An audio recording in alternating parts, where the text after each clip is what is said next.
There are so many things. See, I told something in my speech today. The first and foremost is to rocket side. If I talk about, we have a rocket which is LVM3, which has a 4 to 5 ton capability. But in the coming days, we need to double up or triple up in and also bring down the cost.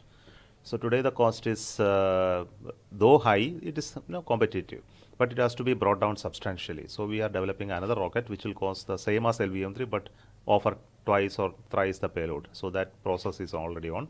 Design is completed. So we are going for a private-public partnership model to realize that rocket. So this is the first thing. Second, we have a series of missions to go to moon. Chandrayaan 3 is over now.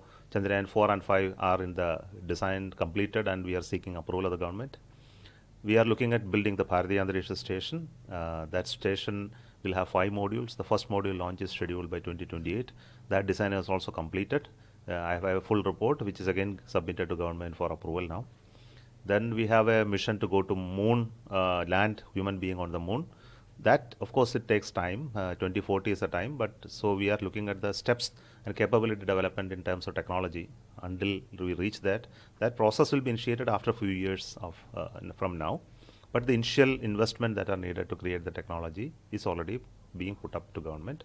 In addition to that, we have a series of missions for various users, departments, ministries. So at least 50 satellites are currently in planning to build over 50 plus. I don't see 50, another scientific missions all inclusive, it could be about around 70 satellites, at least in the planning design phase is going on. So could you give us an update on 4 also, because 2 of the astronauts have undergone the training? So yeah, they have reached US. They have started their initial phase of preparation for training. So that will last for another 3 months. And after that, they will have to go through training in other facilities in Europe and in USA, alternate facilities. After that, they will come back to India, and one of them will finally be destined to go to ISS. Currently, next year middle, they will be assigned who will go. So what is the status of Gaganyaan unmanned mission, sir?